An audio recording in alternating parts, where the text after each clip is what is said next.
حضرت سیدنا امام جعفر صادق رحمت اللہ علیہ کا یوم عرس ہے 15 رجب.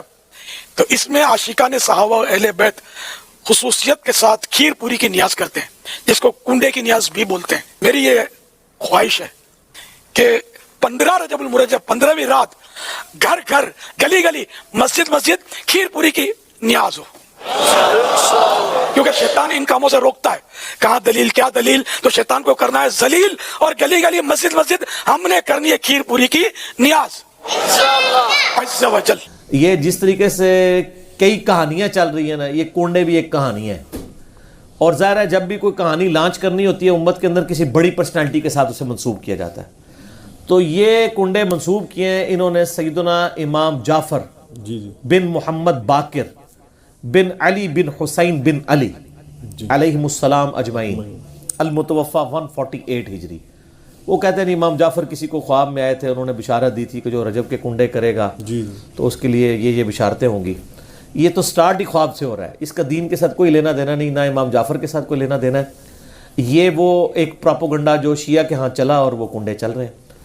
اور سنیوں کے ہاں بھی چونکہ امام جعفر ایک ڈومیننٹ پرسنالٹی ہے، ان کو رسپیکٹ دی جاتی ہے، ہم خود دیتے ہیں. تو چونکہ اب ان کا نام بولا گیا ہے، جس طرح کہ 11ویں کے اوپر شیخ عبدالقادر جیلانی کا نام بول دیا جاتا ہے تو وہ 11ویں چلنا شروع ہو گئی ہے. اس طرح سنیوں کے ہاں بھی چلنا شروع ہو گئی. باقی دوسری طرف اہل سنت میں جو اینٹی شیعہ ایلیمنٹس تھے، انہوں نے کوشش کی کہ جی اس سرمنی کو ڈائلیوٹ کرنے کے لیے انہوں نے ایک نئی کہانی ڈیوائز کی. انہوں نے کہا کہ اصل میں 22 رجب کو حضرت معاویہ ابن ابی سفیان رضی اللہ تعالیٰ عنہ کی وفات ہوئی تھی. اس وفات کی خوشی میں شیعہ جو ہے نا وہ کنڈے بناتے ہیں. یہ ایک نئی کہانی انہوں نے دریافت کی. تو یہ کہانی جب آپ نے دریافت کی ہے تو یہ کہانی دریافت جن لوگوں کے بارے میں کی ہے، سر ان کی بھی رائے لے لیں کہ ان کا موقف یہ ہے بھی ہے کہ نہیں. تو وہ آپ کو کہیں گے کہ ہمارے لیے حضرت معاویہ کی موت یا زندگی اتنی اہمیت کی حامل نہیں ہے کہ ہم اس کو سیلیبریٹ کریں. وہ تو کہتے ہیں ہم ان کو کوئی اہمیت دیتے ہی نہیں ہے، ہم ان کو اتنا امپورٹنٹ پرسنالٹی کے طور پہ نہیں مانتے. وہ کیا مانتے ہیں وہ ایک علیحدہ معاملہ ہے، لیکن کہتے ہیں اتنا بھی ہم نے سیریس نہیں لیا ہوا ان کو. یہ اسی طریقے سے ہے جیسا کہ بریلویوں کو یہ کیا کہانی کی کروائی جاتی ہے اور دیوبندیوں کو کہ اہل حدیث اماموں کو نہیں مانتے. ہم بھی بچپن میں، میرا خود بھی سارے فرقوں میں، مطلب میرا تو بلٹ اپ سارا بریلویت میں ہوا ہے. تو اب یہ بہت بڑی کہانی اور چل رہی ہے. آپ کسی اہل حدیث سے بھی جا کے پوچھے کہ یار آپ اماموں کو نہیں مانتے، وہ کہیں گے نعوذ باللہ ہم تو مطلب اماموں کی خدمات کو لے کے چل رہے ہیں. چلے اگر امام حنیفہ رحمہ اللہ سے کوئی اختلاف بھی ہوا کسی مسئلے میں وہ تو الگ بات. باقی جو 3 بڑے فقہ کے امام ہیں، 3 وہ جو کہانی کرا کے بتائے گئے ہیں، یہ تو ہزاروں فقہ کے امام ہیں جن کے نام کتابوں میں ہیں لیکن وہ پبلکلی نہیں چلے. یہ وہ 4 امام تھے جن کو فرقوں نے آپ سمجھ لیں پروموشن کرنا شروع کر دی. تو ایک معاملات چل گئے، پارٹیاں مل گئی ان کو. جیسے نبی الاسلام کی ایک بیٹی سیدہ فاطمہ کو پارٹی مل گئی، باقی بیٹیوں کو پارٹی نہیں ملی تو وہ بیچاری مشہور نہیں ہوئی. حالانکہ شیعہ کی معتبر کتابوں کے اندر یعنی نبی الاسلام کی 4 بیٹیاں. ایران کے شیعہ تو 4، وہ کہتے ہیں یہ تو انڈاؤٹڈ مسئلہ ہے. یہاں پہ کہانیاں انہوں نے کروائی ہوئی ہیں. ایون سب سے بڑا جو رافضی ہے یاسر الحبیب، وہ بھی نبی الاسلام کی 4 بیٹیاں مانتا ہے. وہ بھی اس کے بھی انکار کرنے کی ضرورت نہیں ہوئی. نہج البلاغہ کے اندر مولا علی علیہ السلام نے حضرت عثمان کو دماد رسول فرمایا. ٹھیک ہے، تو کہانیاں لیکن وہ چل رہی ہوتی ہیں اس طریقے سے. تو وہ ایک کہانی انہوں نے چلا دی اور وہ کہانی ان کی بکنی شروع ہو گئی کہ اماموں کو نہیں مانتے. وہ آپ اہل حدیثوں سے پوچھے آپ اماموں کو مانتے ہیں، وہ کہتے ہیں سر اماموں کو نہ مانے تو ہماری ساری کتابیں ختم ہو جائیں گی، کیونکہ امام بخاری کے استاد ہیں احمد بن حنبل، احمد بن حنبل کے استاد ہیں امام شافعی، امام شافعی کے استاد ہیں امام مالک، اور ان اماموں سے حدیثیں ہیں بخاری مسلم میں. اگر ہم ان اماموں کو ہی نہ مانیں تو ان حدیثوں کو پھر ہم کہاں سے مانیں گے جن کی چین سے وہ آ رہی ہیں. وہ پھر آپ کو بتائیں گے کہ ہم اماموں کو بھی مانتے ہیں اور اماموں کی بھی مانتے ہیں. اماموں کو مانتے ہیں کہ ان کی رسپیکٹ کرتے ہیں، اماموں کی مانتے ہیں کہ اماموں نے ہمیں بتایا ہے کہ ہماری کوئی بات بھی کتاب و سنت کے خلاف ہو تو اس کو چھوڑ دو. ہم اماموں کی روایت کردہ احادیث کو مانتے ہیں. باقی ان کے جو فتاوی جات ہیں جو دوسری صحیح الاسناد احادیث یا صحابہ کی اقوال کی روشنی میں غلط ثابت ہوتے ہیں، ہماری روشنی میں نہیں ان کی روشنی میں ہم ان چیزوں کو چھوڑ دیتے ہیں.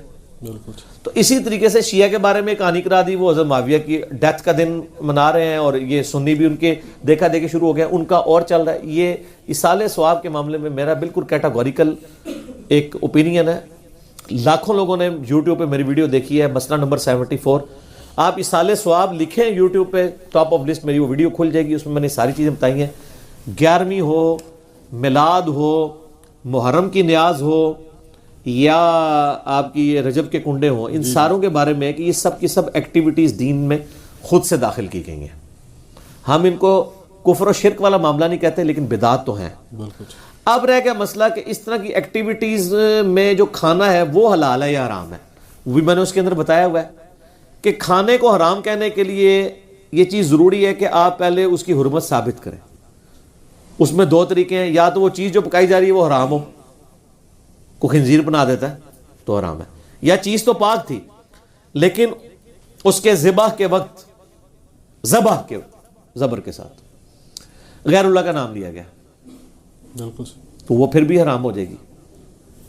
تیسرا مسئلہ ہے تقرب والا. تقرب میں اب 2 طرح کے آپشن ہیں. ایک تقرب یہ ہے کہ کوئی شخص یہ کہتا ہے کہ میں فلاں بزرگ کے اصالے ثواب کے لیے کر رہا ہوں, حضرت حسین علیہ السلام کو ثواب پہنچے, ایک میری طرف سے ہدیہ.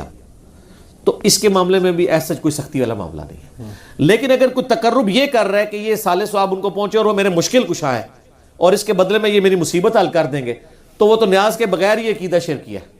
نیاز تو سائڈ پہ رہ گئی, عقیدہ ہی غلط ہے. ٹھیک ہے نا. تو ہمارا تو موقف یہ ہے کہ ہمارے پاس کوئی اس طرح کی کھانے پینے کی چیز لے آتا ہے, ہم اس سے پہلے پوچھتے ہیں کس کے نام کی ہے.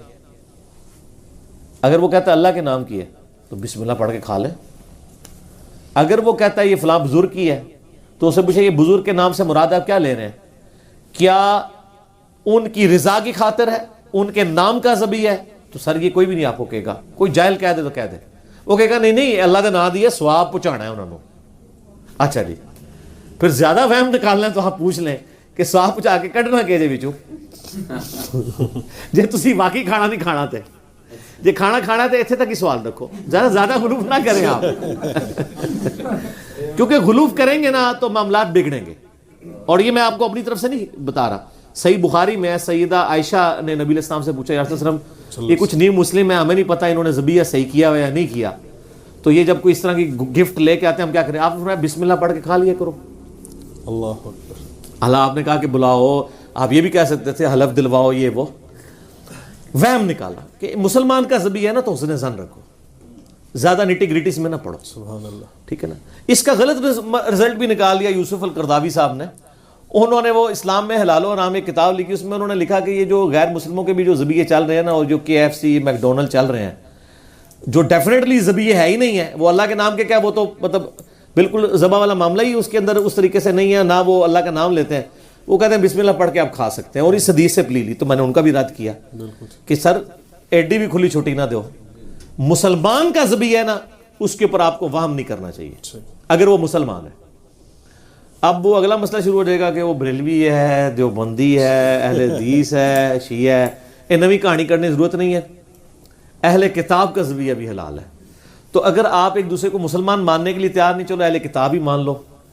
یہود و نصارہ کی عورتوں سے تو آپ کا نکاح جائز ہے سورۃ المائدہ کے پہلے رکوع کے تحت, اور اسی رکوع میں آتا ہے کہ اہل کتاب کا ذبیحہ بھی حلال ہے. کوشر فوڈ. جی ہاں, اگر وہ اللہ کے نام کے اوپر کیا ہو.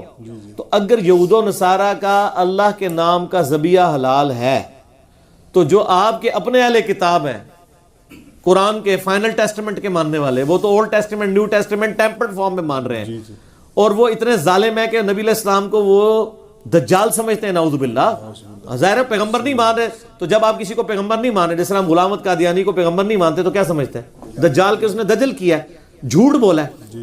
اس کے باوجود اللہ تعالیٰ کہہ رہا ہے کہ ان کا ذبیحہ بھی حلال ہے. اور جو آپ کے نبی کے عاشق ہیں, جو محمد اور آل محمد کے لیے جان دینے کے لیے تیار ہیں, سر ان کے اوپر آپ کم از کم یہودیوں نا اسٹیٹس تو ان کو دے دیں.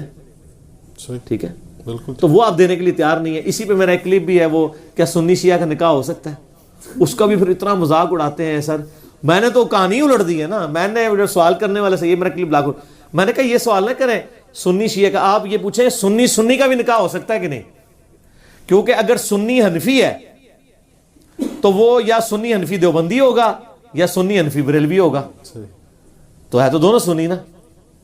سنی اہل حدیث ہوا تو وہ تو بہت دور بیچارہ بیٹھا ہے, اس کی تو کوئی اوقات ہی نہیں نا ان کے نزدیک, وہ تو بہت تھوڑے ہیں.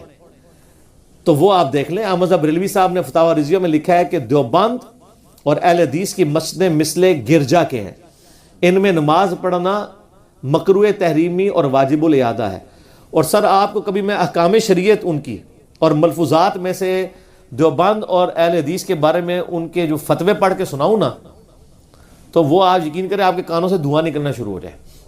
بالکل جو سخت لفظ انہوں نے استعمال کیے ہیں، وہ کہتے ہیں جی اگر کسی کا یعنی بچہ جو ہے وہ دیوبندی اہل حدیث ہو گیا تو اس کو باپ کی وراثت سے بھی کچھ نہیں ملے گا، کیونکہ وہ مسلمان رہا ہی نہیں ہے۔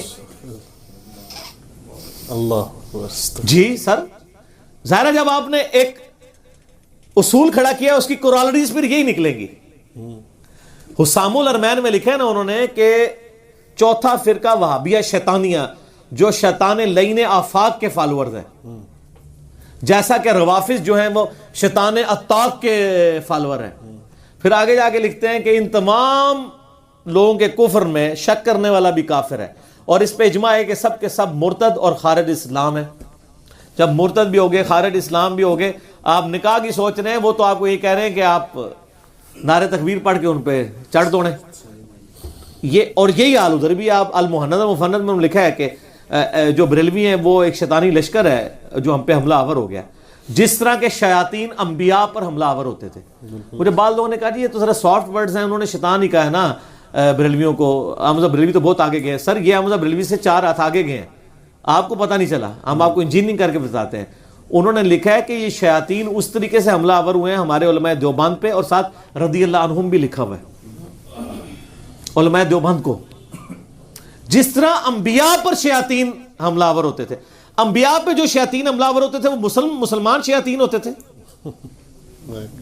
یہ ایک طریقہ ہے ایسے کر کے کان پکڑنے کا، جیسا میں نے کہا نا کہ میں نے گرم تولیہ پھیر کے نا ان کے وہ سارے میک اپ اتار دیے ہیں۔ نہیں ہم نے کوئی تکفیر تو نہیں کی، ہم تو تکفیر کرتے ہی نہیں نا، پرانی باتیں، پرانے بزرگ، پرانے کہانیاں، اور نہیں آئی ہے کہانی کہ یہ نہیں آپ یہ لکھوا کے دیں کہ ہمارے علاوہ سارے فرقے ہمارے نزدیک گمراہ ہیں، لیکن ایک نہ ایک دن جنت میں چلے جائیں گے عذاب بھگت کے، کیونکہ مسلمان تو ہیں ہی ہیں۔ یہ آپ کو کوئی بھی لکھ کے دینے کے لیے تیار نہیں ہوگا دوسرے فرقے کے بارے میں۔ تو کیا کر رہے ہیں؟ تکفیر کر رہے ہیں۔ تو یہ تکفیر ہر جگہ پائی جاتی ہے، بعض جگہ چھپی ہوئی ہوتی ہے اور بعض جگہ ظاہر ہوتی ہے۔ وہ جو چھپی ہوئی تھی وہ اب وہ بھی چھپی ہوئی نہیں ہوئی ہے، وہ اب سامنے آ گئی ہے، چونکہ ہم نے اس کے لیے ایک آپ کو امپیریکل فارمولا دے دیا ہے جس میں آپ ڈالتے ہیں فوراً باہر آ جاتا ہے۔ ٹھیک ہے، تو آپ چیک کر کے دیکھ لیں، بلکہ وہ آپ جب بات شروع ہی کریں گے نا تو سمجھ آ گئی ہے۔ اکثر لوگ ہمارے بھائی جاتے ہیں نا تو وہ بات شروع کرتے ہیں، پتہ لگ گیا کہڑے اسٹیشن تو بول رہے ہیں۔ ٹھیک ہے نا، اب تو لوگ ڈرتے ہیں حدیث کا نمبر بھی مانگتے ہوئے۔ ٹھیک ہے نا، تو لوگ تو کہتے ہیں یہ گمراہی ہے حدیث کا نمبر مانگنا۔ تو اسی طریقے سے چلیں جس طریقے سے ہم آپ کو چلا رہے ہیں۔ فیوچر میں یہ بدعت ہو جائے گا حدیث کا نمبر۔ ہاں بدعت ہو جائے گا، واقعی بالکل صحیح بات ہے، بدعت ہو جائے گا۔